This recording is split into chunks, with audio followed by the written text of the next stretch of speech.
Darwyn Cooke, ladies and gentlemen.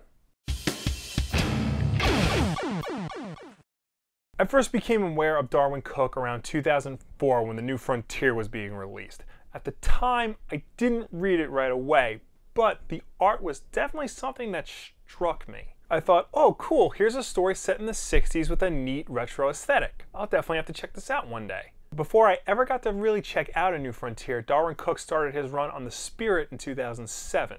The Spirit was a character I'd wanted to get into for a long time. I'd heard about his history and the importance of Will Eisner as an artist, and the fact that they were releasing a new modern take on it seemed like the good jumping on point. I mean, they're getting the guy who had just done a retro-style Justice League story. I mean, how bad could it be? It was in reading this series and the pseudo-prequel Batman Spirit crossover that showed me that calling Darwyn Cooke the guy with the retro aesthetic is really reductive. You can tell that his art was inspired by a classic style like Jack Kirby or Alex Toth, but that he wasn't afraid to go modern and update things where it needs to be. His spirit was clearly set in the present, but had a timeless and universal feel to it. Kind of like what they were doing with Batman the Animated Series, which makes sense because not only did Darwyn Cooke work on that, but he also worked on Superman the Animated Series, he did the intro for Batman Beyond, he even worked on that Men in Black cartoon. But the most important thing the Spirit series did was it introduced me to a creator who knew exactly what he was doing,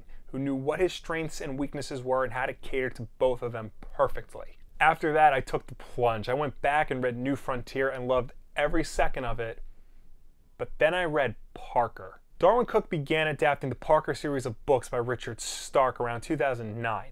Now, I accidentally read the second book in that series, The Outfit, first. Not only was I not lost, I was completely enthralled. This was unlike anything I was reading at the time, and it's still unique today. And it's sort of a break from his previous nostalgic looking work. Now, while Parker is set in the 60s, it's not nostalgic for the old school like New Frontier was. Instead, it's just trying to replicate the old school feel of movies like The French Connection or Dirty Harry, and it nails it. That's not to say all this stuff is rooted in this style. His works on Jonah Hex and Catwoman are very much modern, but never fall into the dreaded house style. Didn't matter if he was going solo or if he was drawing for a different writer like he did on Catwoman, or if he was writing for someone else to draw like he did on Superman Confidential. Whatever Darwyn Cooke did, you knew it would be worth your time. His Batman story, Ego, is pretty much just Bruce Wayne talking to himself, but it's a fascinating look inside the mind of an obsessed vigilante. His two Before Watchmen stories were considered the best of the bunch, especially Minutemen. No matter what you thought of Before Watchmen at all, everyone pretty much agrees that Minutemen is worth reading. It got ridiculously high praise. And his redesign of the Catwoman costume is so iconic and beloved that it is still in use today, surviving the New 52 redesigns and everything. All writers and artists who work on comics, no matter how good they are, always have blemishes on the record. That's just the way it is. They're human. Nobody's perfect. Maybe they were once good and just lost their way. Maybe their early stuff just isn't up to the standards they are now. Maybe every other thing they do is just meh. Maybe they just flood the market with too much content and oversaturate themselves. Not so with Darwyn Cooke. Every single thing he did was excellent. Even if he was just doing the cover of a comic, I would check it out just to see what could possibly warrant his excellence. And while we may never get to see his first creator-owned series, Revengeance, see the light of day, or see him return to Justice League, or do any more Parker stories, or do a Johnny Quest ongoing like I've always dreamed of, he's leaving behind the body of work that is unmatched. It is probably the best body of work in modern comics.